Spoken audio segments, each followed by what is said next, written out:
오실 때까지 나는 일어나 달려가리라. 주의 영광 온 땅 덮을 때 나는 일어나 노래하리. 내 사모하는 주님 온 세상 구주시라. 내 사모하는 주님 영광의 왕이시라.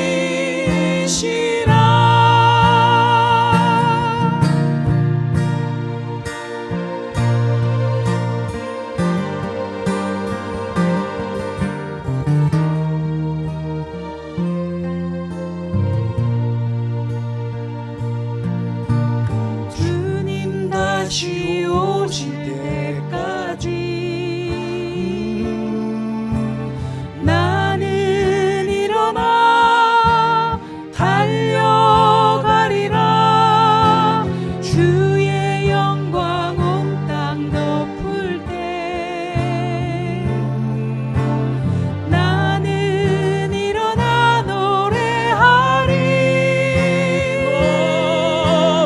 내 사모하는 주님 온 세상 구주시라. 내 사모하는 주님 영광의 왕이시라. 내 사모하는 주님 온 세상 구주시라. 내 사모하는 주님 영광의 왕이시라. 영광의 왕이시라.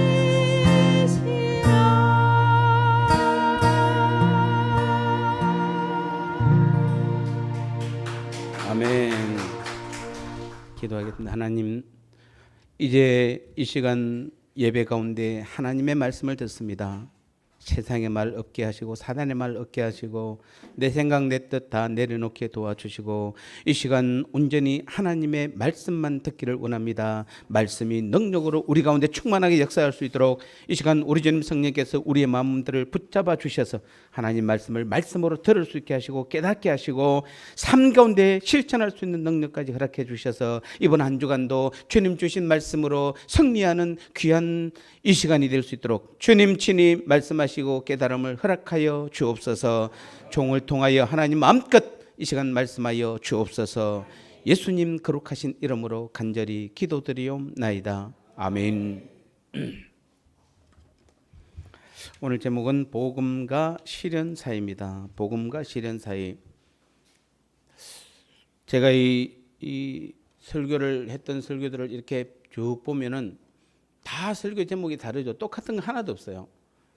이게 참 설교 제목을 그동안 모아보면 제목만 해도 엄청납니다. 근데 그때 그 하나하나들이 다 그때 그 설교를 대표하는 구절이기 때문에 상당히 중요한 말들인데 그래서 설교 제목 짓는 게 참 어렵습니다만은 오늘은 복음과 실현은 굉장히 중요한 불가분의 관계면서 또 이 두 단어가 우리에게 미치는 영향이 대단합니다.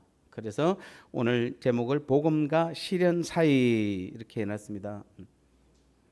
오늘 이 본문 이 야고보서는 AD 60년경에 쓰여졌으니까 쉽게 말씀드리면은 이 바울이나 아니면 베드로나 그 사도들이 본격적으로 순교한 시대가 AD 60년부터 최고 68년까지 그다음에 사도 요한이 물론 사도 요한은 좀 오래 살았습니다만 어쨌든 그 나머지 사람들의 거의 대부분 사도들이 다 순교당했던 시기가 이 AD 60년부터 70년 사이죠. 그래서 오늘 이 야고보서는 특별히 우리가 복음에 대한 부분에 대해서 아주 굉장히 강조를 많이 하고 있는데, 왜냐하면 그 당시에 여러분 그 성령 충만함을 거의 AD 30년에 성령 충만함을 받고 나서 그 사도들과 그 성령 충만을 받은 성도들이 얼마나 담대히 가서 복음을 전했습니까? 그래서 그 복음의 능력이 얼마나 강하게 펼쳐진지 모릅니다. 그런데 불과 30년이 지난 이 AD 60년에 와서 야고보가 이 야고보는 누굽니까? 예수님의 친동생이잖아요. 예수님 친동생인 야고보가 그 당시 예루살렘의 공동 의장이었습니다. 이분이. 그 이분이 보니까 30년이 지났는데 보니까 지금 이 이스라엘뿐만 아니라 지금 이 예수 믿는 모든 사람들의 그 신앙이 구약의 율법주의, 즉 구약의 율법주의가 대세를 이루고 오히려 복음을 무시하고 율법적 행위로 구원을 얻는 쪽으로 바뀌어버린 것입니다. 그러면서 이 야고보는 뭐라고 해야 합니까? 곧 우리가 구원을 얻는 것은 이신칭의 뭐죠? 오직 우리는 믿음으로 말미암아 구원을 얻는다는 이 말을 오늘 이 본문에서 이 야고보서에서 굉장히 강조를 많이 하고 있는 것입니다. 신기한 거는 그 30년이 지나서 성도들이 그렇게 바뀌었는데 그들은 사실은 뭐죠? 직접적으로 그 중에서는 사도행전 2장의 그 직접적인 성령의 역사를 체험한 사람들도 제법 있어요. 그런데도 불구하고 30년이 지나니까 행위로 다시 돌아가 버렸어요. 행위 구원으로. 근데 2000년이 지난 오늘 우리 한국교회나 오늘 우리를 보면 어떻습니까? 우리도 2000년이 지났는데 똑같이 왜 변함없이, 여러분이 처음에 예수 믿을 때 여러분 행위로 절대로 구원 안 받았어요. 나는 그냥 와서 그냥 누가 초청해서 왔는데 들어보니까 막 내 마음에 뭔가 주님의 막 주님이 오고 주님의 사랑이 임하고 은혜가 임해서 뭔지는 모르지만 막 그냥 이 예수님 믿으면 나도 구원받고 천국 가겠다, 뭐 하여튼 하나님이 내가 자녀가 되겠다, 그런 여러분이 그런 열정적인 믿음으로 처음에 예수 믿었잖아요. 근데 점점 믿고 나면서 이제 그게 시간이 지나면 어떻게 되죠? 다 그다음부터 내 행위 구원으로 바뀌어 버립니다. 그래서 뭔가 구원을 얻기 위해서, 구원을 완성하기 위해서 또는 천국 가기 위해서 내가 뭔가를 해야 한다고 생각하는 것입니다. 여기에 우리 오늘 이 야고보서의 문제고 그 당시의 야고보서 시대의 문제고 오늘 우리의 문제가 바로 뭐냐면은 우리가 구원을 위해서 뭔가를 해야 된다는 그 사고방식이, 그게 바로 행위 구원이라는 것입니다. 이게 여러분 믿음으로 구원 얻는 것과 행위 구원은 하나님 앞에서는 극과 극이에요. 그러니까 똑같은 예수를 믿어도 행위로 구원을 얻는다는 그 믿음의 삶을 사는 사람과 믿음으로 구원을 얻는다는 그 믿음의 삶을 사는 사람들은 차이가 별로 없어 보이고 이웃 사촌 같지만 하나님 입장에서 볼 때는 완전히 극과 극이에요. 왜냐하면 행위로 구원을 얻는 데는 하나님의 그 예수님의 그 십자가와 하나님의 그 사랑을 무시해버리기 때문에. 그런데 지금도 여전히 구원으로, 믿음으로 구원을 얻는다는 그 분류들은, 그 믿음의 삶을 사는 사람들은 여전히 하나님의 능력을 인정하고 내 안에 계신 주님의 능력을 인정하기 때문에 이 둘은 극과 극이에요. 우리는 오늘 이 부분을 잘 보셔야 돼요. 여러분 오늘 예배를 드리고 우리가 믿음 생활을 하는데, 안 하는 게 아니잖아요. 하는데 우리의 열심이 하나님 앞에 행위 구원으로 돌아가 버리면 안 된다는 것이에요. 그래서 우리는 자꾸 뭔가를 해서 우리의 구원을 이루어 가려고 그래요. 기도를 많이 해서, 예배를 많이 드려서, 봉사, 충성, 헌신해서 헌금을 많이 드려야 우리가 구원을 위해 뭔가를 하고 있다고 생각하고 있습니다. 그래야 천국도 가고 하나님도 만나고 주님이 기뻐하신다고 여깁니다. 물론 이런 믿음의 삶들은 우리들에게서는 목숨과도 같은 것이며 당연히 해야 될 아주 중요한 일들입니다. 절대로 포기할 수 없는 일들입니다. 그런데 여러분이 예배를 드리고 기도를 열심히 하고 봉사, 충성, 헌신하고 헌금을 드리는 이 모든 것들이 여러분이 구원을 받기 위해서 한다면은, 또 천국 가기 위해서 한다면 그것은 모든 것은 다 행위 구원이에요. 자, 우리는 빨리 깨달아야 돼요. 여러분 다시 제가 말씀드립니다. 믿음으로 얻는 구원과 행위 구원은 극과 극이에요. 하나님 앞에 비슷한 게 아니에요. 착각하시면 안 돼요, 여러분요. 비슷한 거 아니에요, 여러분요. 완전히 극과 극이에요. 그래서 여러분이 다시 정리합니다. 우리가 예배드리고 오늘 여러분이 예배하는 것도 마찬가지고 기도하고 봉사, 충성, 헌신, 헌금하는 모든 것들이 여러분의 구원을 위해서 하면 안 돼요. 내가 천국 가기 위해서 하면 안 돼요. 모든 것은 여러분이 하나님의 전적인 사랑과 주님의 은혜로 말미암아 공짜로 우리가 선물로 받은 것이 구원이잖아요. 아니 받을 때는 공짜로 받아놓고 받고 나서는 그다음 믿음 생활하면서는 반대로 우리가 뭔가를 자꾸 하려고 하는 것입니다. 공짜로 받았으면 공짜로 누리고 감사하면 되는 것이에요. 우리는 하나님 앞에 날마다 감사하면 되는 것이에요. 그렇다고 또 모 교회처럼 그럼 우리가 이제 다 구원받았으니까 우리는 하나님 자녀가 되었으니까 우리끼리 토요일도 모여가지고 놀러 가자. 등산부 만들고 뭐 또 운동부 만들고 뭐 만들어갖고 우리 토요일날 시큰 즐기자만 뭐 어차피 우리는 다 구원받았으니까 우리가 하는 것은 다 행위니까 뭐 하지 말자. 그런 뜻은 아니에요. 그런 뜻 아니에요. 첫 번째로 왜냐하면 이게 왜 중요하게 등장하냐면 여러분이 열심을 하잖아요. 열심을 내잖아요. 오늘 여러분이 만사를 제쳐놓고 하나님 앞에 예배드리러 왔잖아요. 그리고 여러분이 기도도 해야 된다는 것을 가지잖아요. 생각을 하고 있잖아요. 그러면 그런 여러분의 헌신과 그런 충성들이 하나님 앞에 헛되지 않아야 되잖아요. 하나님 앞에 칭찬을 받아야지. 그것 때문에 내가 하나님과 오히려 등지게 된다면 이것만큼 우리가 억울한 게 없잖아요. 그래서 다시 한번 말씀드리는 겁니다. 우리는 여러분의 행위 구원은 철저히 내려놓으셔야 돼요. 여러분의 힘으로 뭔가 내가 구원을 이루어가고 내가 하나님께 뭔가를 드리면 하나님 기뻐할 거라고 생각하시면 안 돼요. 우리가 얻은 모든 구원은 내 노력이나 조건, 대가를 주고 받은 것이 아니기 때문에 그리고 그 모든 것들을 선물로 주기 위해서 주님께서 십자가에 죽으셨고 우리 모두를 그 피로 값주고 사셨어요. 그리고 부활의 새 생명을 우리 안에 주셨고 그리고는 그 다음인가 우리 안에 이제는 직접 성령으로 우리 안에 들어오셔서 우리와 한 몸을 이루시고 우리 안에 거하셔서 우리의 구원을 완성하고 영원한 하나님 나라에서 영원히 살 수 있도록 다 만들어 가시는 것이에요. 여기에 우리가 낄 틈이 없어요. 우리가 해야 할 일이 여기에는 아무것도 없어요. 우리가 무슨 구원을 이루어 갑니까? 우리가 천국 갈 수 있습니까? 우리가 영원한 천국에서 하나님과 영원히 살 수 있는 그런 능력을 우리가 뭔가 만들어낼 수 있습니까? 아무것도 없어요. 아무것도 없어요, 여러분요. 없습니다. 그럼 우리는 놀면 됩니까? 아니요. 그거 아닙니다. 지금 우리가 정말 중요하게 해야 할 일은 그 하나님의 사랑에 감사해서 여러분 매일의 삶이 예배가 돼야 돼요. 여러분 주일날 그렇게 말하면 제가 방금 그럼 우리 주일날 예배 안 드려도 되는 건가? 우리 기도 안 해도 되는 건가? 우리 헌금 안 해도 되나? 뭐 봉사 충성 안 해도 되네? 잘못하면 내 행위로 들어가는데. 그런데 복음 안에 들어가면은 주일에 한 번만 예배 드리는 것이 아니라 다시 말씀드립니다. 여러분 6일 동안 모든 삶 자체가 예배가 돼야 돼요. 예배의 삶이 돼야 돼요. 하나님께 맨날 영광 드리는 삶을 살아야 돼요. 그리고 내 뜻대로 살지 않도록 우리가 몸부림치며 주님 앞에 매일 틈만 나면 매 순간순간 기도하셔야 돼요. 더 중요한 것은 나를 사용해서 하나님 나라와 영혼 구원에 쓰시고자 하는 그 주님의 뜻에 영광스럽게도 내가 쓰임받는 것이에요. 나는 쓰임받는 존재지 내가 하는 존재가 아니라 이 말입니다. 여러분 내가 하는 것과 쓰임받는 것은 차이가 큰 것이에요. 여기서 구분을 잘 하셔야 돼요, 여러분요. 그래서 우리는 쓰임받을 때 우리는 감사한 마음으로 우리가 드리는 헌금이 또 우리의 진실된 봉사와 헌신마저 내 것이 아니라 바로 주님 주신 힘으로 주님 주신 믿음으로 우리가 감격하며 기뻐하며 예배도 기뻐하며 기도도 감사하며 여러분의 봉사, 헌신, 충성, 헌금하는 모든 것들이 뭐죠? 기쁨으로 감사함으로 하나님 앞에 할 수 있는 것이에요. 하나님이 원하는 것은 그 믿음이에요. 그 믿음. 억지로 여러분이 하는 여러분 그러한 모습들이 아니라 억지로 찬양하는 모습이 아니라 기쁨과 감사함이 넘쳐서 하는 찬양을 하나님께서 받으시는 것이에요. 기억하십시오, 여러분. 어떤 조건, 어떤 누구에게라도 구원은 오직 예수님을 믿는 믿음으로만 가능한 것입니다.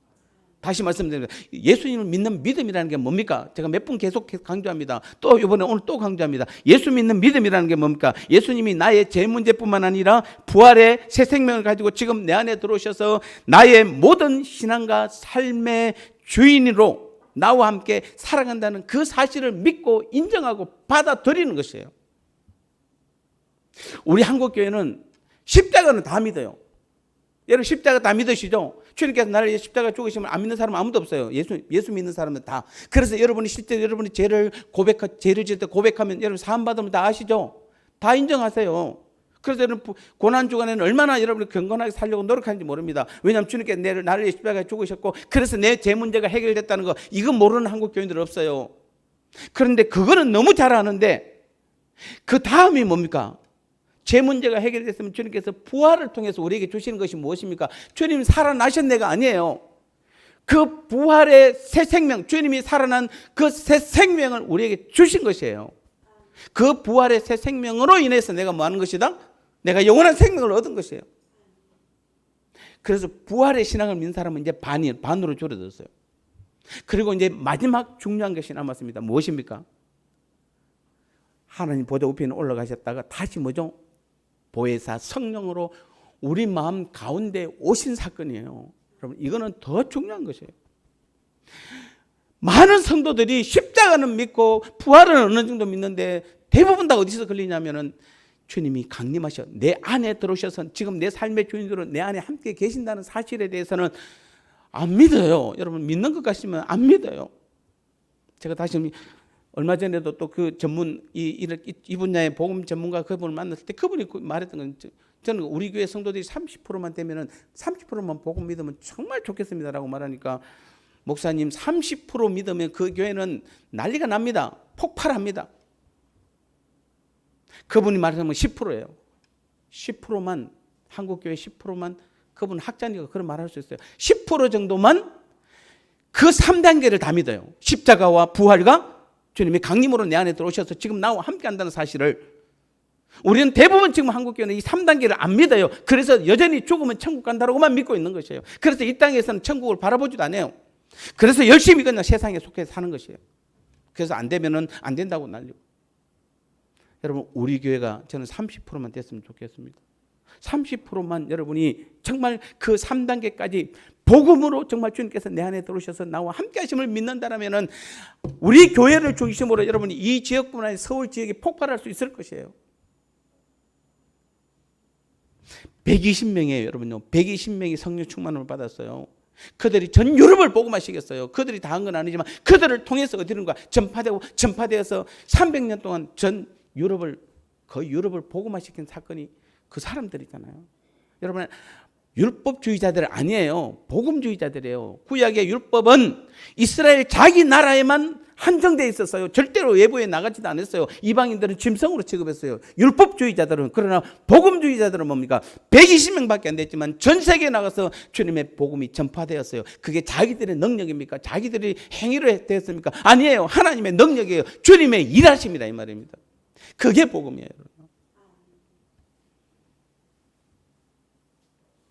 근데 오늘 본문은 또 한 가지 중요한 사실을 이야기하고 있어요. 그것이 그래서 우리는 행위가 아니라 믿음으로 복음으로 구원받았음을 우리가 인정한다면은 그러한 구원을 받고 지금도 주님과 동행하며 임재 가운데 그러한 성도일지라도 우리의 삶에는 우리가 원치 아니하는 여러 가지 일들을 만나게 된다는 것이 오늘 본문의 주제예요. 그래서 오늘 2절을 보면 너희가 여러 가지 시험을 만나거든 이렇게 말하고 있습니다. 여기서 시험은 시련이나 하나님의 훈련의 의미로 쓰이고 있습니다. 즉 우리가 복음을 온전히 깨닫고 주님께서 우리 안에 오셔서 우리의 삶의 주인이 되실 때에도 우리에게 평안이 오고 전혀 환난이나 훈련이 없는 것이 아니라는 것입니다. 여전히 하나님은 우리 안에서 우리를 온전한 하나님의 자녀로 성숙시켜 나가는 것이고 이 땅에서 하나님과 함께 하나님 나라를 완성하는 일에 우리가 그렇게 쓰임 받기를 원하세요. 그런데 지금 나의 나약한 믿음으로는 그 쓰임 받기에 사실은 힘들어요. 우리 나약한 믿음 가지고는. 그래서 우리 안에서 우리를 매 순간순간 훈련시키시고 연단시키셔서 이 땅에서뿐만 아니라 궁극적인 하나님의 아들로서 부족함이 없는 완전한 자녀로 만들기 위함이 바로 오늘 우리 안에 계신 하나님의 확실한 계획이라는 것입니다. 우리 이것을 이해하셔야 돼요. 이것을 이해하셔야 돼요. 그래서 이를 통해 본데 당시 초대교회 성도들은 시험을 만나되 온갖 다양한 종류의 시험을 만났으며 동시에 그러한 시험들은 그 당시뿐만 아니라 그 후에도 계속되었음을 볼 수가 있습니다. 자, 우리가 예수 믿으면은 우리의 삶에 평화와 안정이 와야 되는데 오히려 시련이 쌓이게 되었다는데 이 말이 도대체 어찌 된 말입니까? 아니 예수 잘 믿으면 어떻게 돼야 됩니까? 잘 돼야 되잖아요. 그게 맞는 것이지. 예수 잘 믿으면 우리 삶에 시련이 온대요. 이게 무슨 말이 되는 말입니까? 그래서 우리가 그 당시 상황을 살펴볼 필요가 있습니다. 즉 야고보서를 썼던 그 AD 60년의 상황을 보면은 AD 313년에 콘스탄틴 대제가 기독교를 공인하기까지, 즉 300년 동안 그리스도인들은 오직 예수 믿는다는 그 이유 하나만으로 엄청난 시련과 고통을, 박해를 받았습니다. 기독교 확산이 너무 빨리 일어나자 로마 황제들은 더 이상 무시할 수가 없었습니다.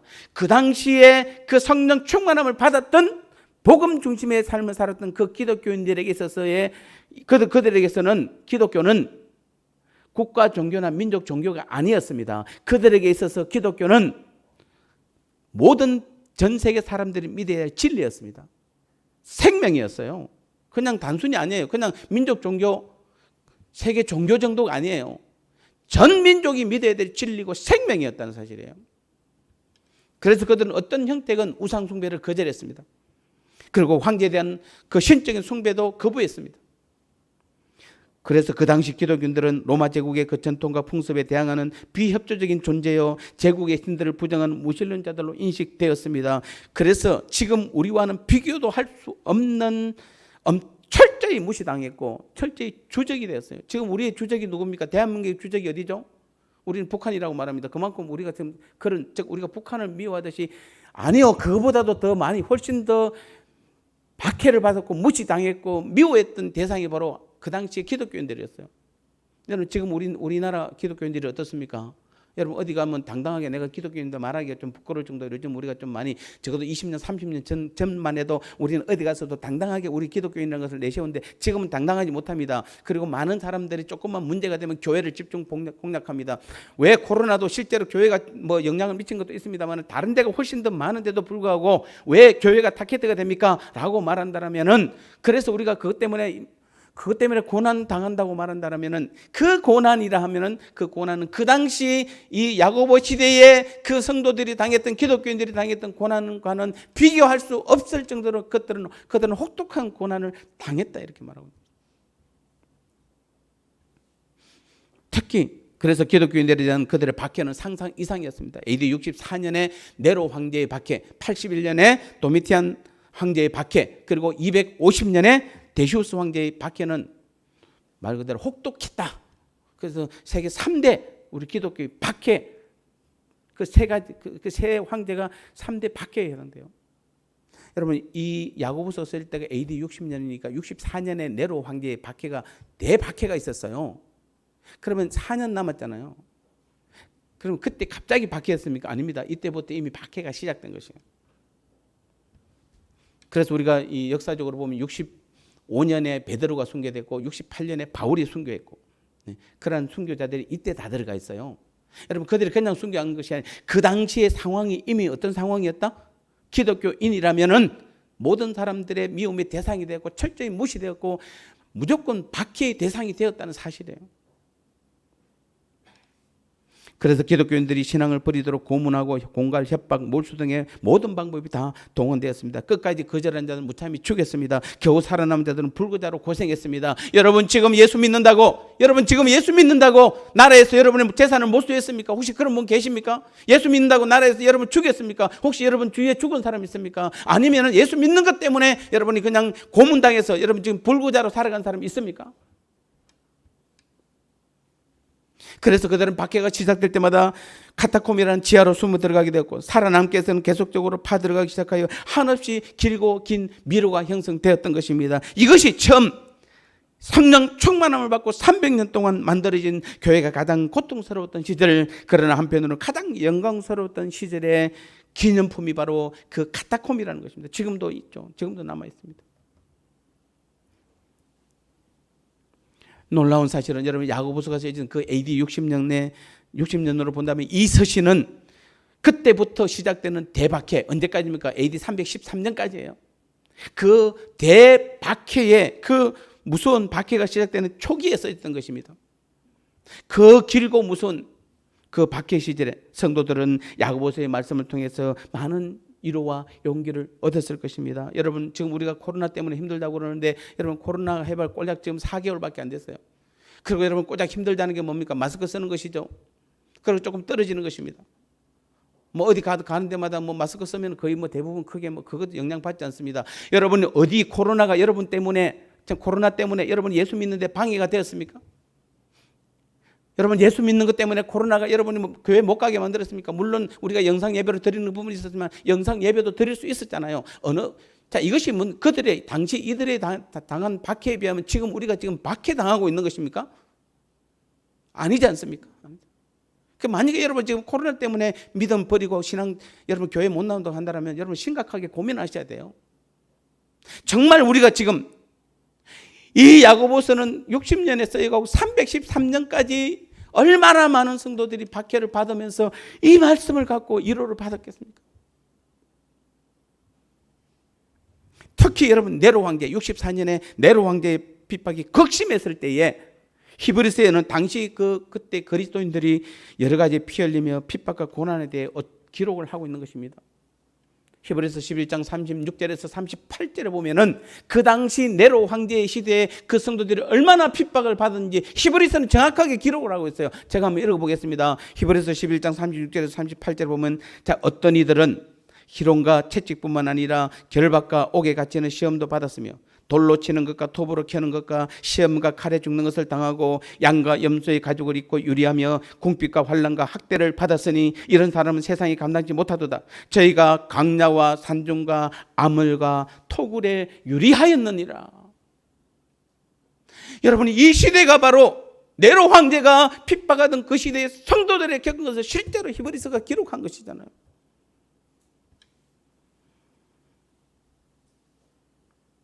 돌로 치는 것, 톱으로 켜는 것, 시험과 칼에 죽는 것. 여러분 영화를 보면 그 바울의 영화 재작년인가 저도 봤습니다. 그 영화에 보면 어떻습니까? 사람들을 뭘로 잡습니까? 예수 믿는 사람을 잡아가지고 횃불로 만들잖아요. 횃불로. 저는 이 말씀을 주면서 그때 그 생각을 한번 해봤습니다. 여러분 지금 사람을 잡아서 묶어가지고 기둥에 묶어서 거기다 기름을 뿌려서 횃불로 태우고 있습니다. 지금 얼마나 고통스러울까요?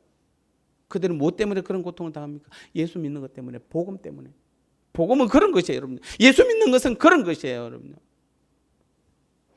그뿐입니까? 우리 한국 기독교 역사에도 구한말의 핍박으로부터 일제시대와 6.25 전쟁 등의 시대를 통하여 수많은 기독교인들이 핍박 속에 피를 흘리며 신앙을 지켜와 오늘 우리에게까지 이르게 되었던 것입니다. 여러분 보시면 알잖아요. 여러분 우리 재작년에 그 여행 갔을 때 여러분 아시잖아요.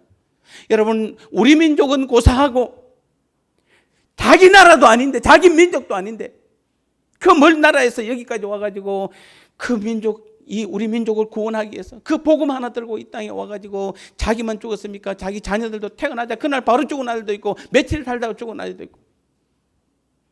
여러분 6.25 때 우리가 작년에 그 고성에 갔을 때 봤습니다만 6.25 전쟁 기념관에 가보니까 어떻습니까? 미국이 참전 인원이 200만 명이 넘잖아요. 그 중에서 사망자가 60만 명이 넘어요. 그들이 왜 한국에 와서 그렇게 많이 흘렸습니까? 그들이 지금 우리는 하나님의 뜻을 알잖아요. 그들은 오직 복음 때문에 아마 왔을 거예요. 하나님께서 보내셨을 거예요. 이 땅에 이 한국 땅에 복음을 지키기 위해서 그 많은 사람들이 순교의 피를 흘린 것이잖아요. 그런데 오늘 우리의 형편은 어떻습니까? 예수 때문에 복음 때문에 애매히 고난을 당하거나 여러 가지 시험을 당하고 계신 분이 혹시 계십니까? 아직도? 아니면 앞으로도 여러분 그러한 시련을 당할 때 여러분 어떻게 해야 되겠습니까? 우리가 예수 믿는데 여러분이 이 코로나 때문에 여러분 다시 말씀드립니다. 시련으로 다가온 분 계십니까? 믿음의 선진들이 그 믿음을 지키기까지 그 고난과 시련 받은 것에 비하면은 지금 우리가 받는 이 고난과 이 시련을 고난과 시련이라 말할 수 있겠습니까? 여러분 카타콤 안에 들어가서 그들이 그 어두운 가운데서 예배 드리고 있는 그들에게 지금 마스크 쓰고 있는 우리가 그렇게 문제가 됩니까, 여러분? 그런데도 오늘 우리 성도들 가운데 예수 믿고 구원받으면 아무런 시험도 없으리라고 생각하는 성도들이 적지 않습니다. 기도 많이 하고 믿음과 성령이 충만하면 어떤 시험도 당하지 않는 그야말로 형통일색의 행복한 삶이 있으리라고 상상하는 사람들이 많습니다. 이러한 성도들은 시험과 어려움을 만난 성도들을 보면 내심 그들의 신앙 상태를 의심하며 의혹의 눈길로 오히려 비난을 보내기로 합니다. 저 사람들은 뭐가 저리 큰 죄를 지어서, 내가 볼 때 저 사람 믿음 생활 잘하는 것 같은데 뭐가 저리 하나님 앞에 잘못해서 저렇게 어려운 시험과 고난을 당할까, 박해를 당할까, 오히려 비난하는 사람이 있다는 것입니다. 여러분 기억하셔야 돼요. 잘못된 것이에요. 잘못된 것이에요. 오히려 여러분이 지금 평안하고 안전한데 하나님 앞에 바로 서지 못하는데도 평안하고 안전하면 여러분이 심각하게 하나님 앞에 무릎 꿇고 기도하셔야 돼요. 정말 회개하셔야 돼요. 그분들의 믿음을 소중하게 보셔야 돼요. 여러분 성경을 보면 하나님의 아들이신 주님께서도 이 땅을 떠나실 때까지 실로 상상할 수 없는 시험과 고난을 끊임없이 받았습니다. 또한 초대교회 성도들 역시 기도도 많이 하고 성령도 충만했지만 그들을 향한 핍박과 시련은 계속되었습니다. 따라서 주님이 우리 안에 거하면 우리의 삶의 주인이 되는 그런 믿음의 삶일지라도 기도도 많이 하고 거룩함을 더하면 점점 시험과 고난이 없어질 거라는 그 생각은 여러분 전혀 성경적인 생각이 아님을 분명히 알아야 됩니다. 오히려 불교와 같은 이방 종교적인 생각과 같은 것입니다. 우리나라가 4천 반만 년의 역사를 자랑합니다. 5,000년의 역사를 자랑하는 것이죠. 그런데 놀라운 것은 우리는 그 5,000년 중에서 100년을 뺀 나머지 4,900년 다 어떤 시대입니까? 다 우상을 섬기던 시대예요. 여러분의 피 속에는 정말 뿌리까지 우리는 우상의 피가 흐르고 있는 것이에요, 사실은요. 그래서 우리 이것을 먼저 끊어야 되는 것이에요. 이 저주를 끊어야 돼요, 사실은. 그런 우리에게 있어서 여러분 기독교라는 것도 들어와서 예수 믿는 거, 하나님 믿는 것도 그거 저주를 끊지 않기 때문에 여러분 가운데 계속해서 뭐 하는 것입니까? 예수 믿으면 그저 잘 되는 것, 마치 정한수 떠놓고 비는 빌면은 문제가 해결되고 그냥 평안하고 안정이 올 것이라는 그 샤머니즘과 우리가 다를 바가 뭐가 있냐 이 말입니다. 우리는 바로 아시기 바랍니다. 성경에 가르치면 신앙이 꼴 만다 형통이라는 그 사고방식과는 정반대라는 사실을 우리는 아셔야 돼요. 성경을 한번 보실까요? 요한복음 15장 19절 말씀을 보면은 너희가 세상에 속하였으면 세상이 자기 것을 사랑할 것이나, 너희가 세상에 속한 것이면 세상이 자기 것을 사랑할 것이나 너희는 세상에 속한 자가 아니요. 도리어 내가 너희를 세상에서 택하였기 때문에 세상이 너희를 미워하느니라. 아멘. 여러분 제가 묻겠습니다. 여러분 세상에 속해서 세상에서 사랑받기를 원하세요? 아니면은 주님께서 우리를 택해서 이제는 우리는 세상에 속한 것이 아니기 때문에 세상이 우리를 미워하는 것 쪽을 선택하기를 원하세요? 여러분 1번입니까? 2번입니까? 분명히 하셔야 돼요. 2번을 선택해놓고 1번으로 다시 돌아가서 주님께서 나를 택한 것은 내가 받아들이고 싶은데 세상에서 인정받기를 원하고 세상에서 칭찬받기를 원하고 세상에서 사랑받기를 원한다면 안 맞는 것이에요. 안 맞는 것이에요. 그런 믿음은 기독교 성경에는 나와 있지 않습니다, 여러분. 주님이 우리 안에 계신다는 것은 이제는 우리의 소속이 세상이 아니라 뭐죠? 하나님 나라의 소속으로 바뀌었기 때문에 우리들은 이제 세상에 속하지 않는 까닭에 세상으로부터 미움을 받는 것은 당연한 것이에요. 제가 몇 년 전에 여러분에게 강의를 한 적이 있습니다. 아마존에서 30년간 선교를 하면서 많은 선교지를 개척하고 대형 선교센터를 지어서 대단한 선교 사역을 한 허운석 선교사님, 그분 제가 여러분에게 많이 소개했습니다. 한국 교회가 그래서 많은 이분을 초청해갖고 많은 교회가 그 30년 동안 했던 그 신앙의 간증들을 들으면서 은혜를 받았습니다. 그런데 이분이 이 간증을 하는 중간에 한국에 나와서 몸이 아파서 진단을 받아보니까 폐암 선고를 받았잖아요. 폐암 선고를 받고 나니까 그 다음부터 특히 대형 교회들 위주로 뭡니까? 그분의 그 신앙 간증을 미리 예약했던 분들이 다 취소를 해버린. 왜 그렇습니까? 적어도 여러분 30년간 여러분이 그 험한 땅, 그 아마존 강에서 그렇게 선교를 위해서 몸을 정말 헌신하고 희생했으면은 하나님이 이 사람을 어떻게 해야 됩니까? 이 선교사님을 성공시켜야 되잖아요. 잘 돼야 되잖아요. 몸도 건강해야 되잖아요. 그런데 이분은 뭐 가진 게 뭐 있습니까? 몸도 폐암까지 걸려 있는데 그런 사람은 은혜가 안 된다는 겁니다. 뭐가 은혜 되는 것입니까? 그럼 결국에는 지금 우리 한국교회 간증의 거의 99%는 다 뭡니까? 내가 예수 잘 믿고 열심히 기도 생활하고 열심히 충성하니까 이렇게 성공했다, 이렇게 많이 벌었다, 내 자녀가 이렇게 훌륭하게 됐다. 대부분 그런 간증하는 것이잖아요. 그것도 전혀 틀린 것은 아닙니다만은 그러나 성경의 99%는 다 뭡니까? 우리가 그럼 세상이 우리를 사랑하는 것인데 되는 겁니까? 그 말이. 우리는 정말 한 사람이 정말 예수님을 열심히 믿으니까 결국에는 내 마지막 때 내가 폐암까지 걸렸더라도 내가 하나님 앞에 마지막까지 충성하고 있는 그 모습을 우리는 기억하셔야 되고 그 모습을 우리는 간적으로 은혜를 받아야 되는 것이에요. 그런데 그런 사람은 간적으로 안 내세워요. 그저 성공한 사람 모델로만 내세우는 겁니다. 그런데 그 뒤에 간증했던 사람 뒤로 가서 몇 년 후에 대부분 가보세요. 다는 아니지만 많은 사람들이 다 타락했잖아요. 특히 우리 기업가들. 얼마 전까지만 해도 우리 한국을 대표하는 그 기업가들, 그래서 막 누구 회장 내세웠는데 지금 보니까 온갖 기업의 비리는 다 저지르고 앉아있고. 그게 지금 무슨 간증입니까, 여러분? 간증은 정말 믿음으로 살다가 고난과 박해 속에, 여러분 이 성경 보십시오, 여러분. 이 서신서, 그 뒤에 성령 충만을 받은 서신서 중에 누구 한 사람, 한 명이라도, 여러분 단 한 명이라도 성공하고 출세하고 세상 사람 받는 사람이 있습니까? 없습니다.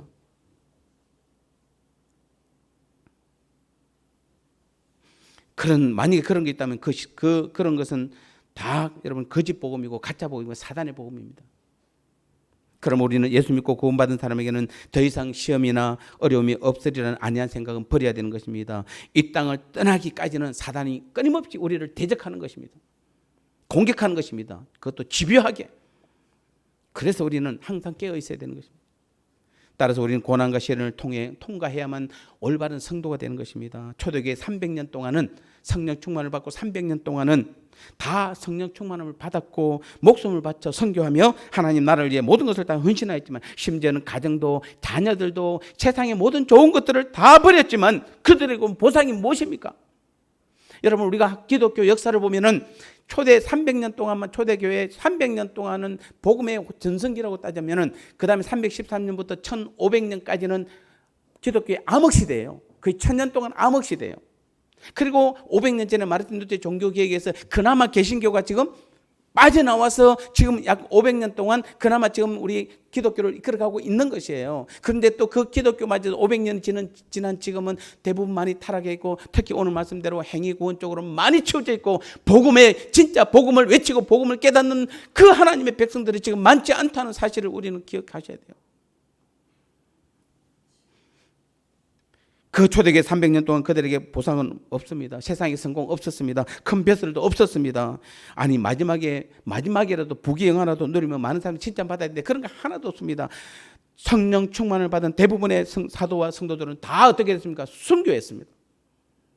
그것도 말할 수 없는 고난과 고통의 그 순교를 당한 것입니다. 그들은 잘못된 신앙의 삶을 산 것입니까? 아니면 그 당시에는 하나님이 그들을 버려두셨습니까? 아니 오히려 날마다 성령 충만한 가운데 믿음의 삶을 살았던 성도들입니다. 우리는 성경을 잘 보셔야 하고 하나님을 잘 알아야 됩니다. 주님이 내 삶의 주인으로 내게 원하는 것이 무엇인지 정확하게 알아야 되는 것입니다. 오히려 성령 충만한 삶을 살수록 더 많은 고난과 시험을 당한다는 사실을 우리는 인정하고 더 굳센 믿음으로 우리는 담대히 나아가야 하는 것입니다. 그리고 우리 자신이 이 땅에서 오직 하나님 나라와 복음을 위해 쓰임받음을 가장 큰 영광으로 여겨야 되고 그 일에 우리의 삶의 전부를 바쳐야 되는 것입니다. 그래서 잠언 17장 3절에도 도가니는 언을 풀무는 금을 연단하거니와 여호와는 마음을 연단하시느니라 라고 말씀하고 있는 것입니다. 그 말씀 그대로 이 땅의 모든 성도들은 하나님의 이러한 손길을 통해 땅의 백성으로부터 하늘의 백성으로 우리는 하루하루 점점 더 변화해 가는 것입니다. 그래서 하나님께서는 우리의 마음을 연단하고 계세요. 그래서 고난과 시련에 달갑지 않고 힘든 것은 분명한 사실입니다. 그래서 우리는 무엇이 온전한 복음이고 하나님의 말씀인지 잘 분별해야 하는 것입니다. 중요한 사실은 그러한 고난과 시련 속에는 우리를 다듬어 완전한 존재로 만드시기 위한 하나님의 손길이 있음을 우리는 꼭 기억하십시오. 아무리 여러분이 고난과 박해 가운데 있을지라도 하나님의 손길은 항상 우리와 함께 있습니다. 그리고 이러한 시련과 고난 후에 영광스러운 자신의 모습을 생각하면 현재의 고난을 우리는 충분히 이겨낼 수 있는 것입니다. 우리 모두는 하나님의 자녀여 또한 그리스도와 함께한 하나님의 상속자로서 우리가 주님과 함께 주님의 영광을 받게 하여 고난도 함께 받아야 한다고 말씀하고 있는 것입니다. 이러한 연단 과정을 통해 날마다 우리에게 있는 죄와 더러움을 계속적으로 제거함으로써 항상 정금과 같은 모습으로 주님과 함께 완전한 하나님의 자녀가 될 것입니다. 그래서 사도 베드로의 말처럼 각종 불신이 올 때 이를 이상히 여기지 말고 더 큰 믿음으로 싸워 이겨냄으로써 당당히 승리한 모습으로 주님과 함께 걸어가야 하겠습니다. 이것이 복음이요, 이것이 진정한 하나님의 뜻입니다. 고난은 복음과 함께 우리가 사랑하고 우리가 이겨야 될 하나님의 능력이요 사랑이요 축복임을 믿으시고 날마다 참된 복음으로 승리하는 저와 여러분들의 믿음의 삶이 되시기를 주님의 이름으로 간절히 축복합니다. 하나님 아버지 감사합니다. 그렇습니다. 오늘도 복음과 실현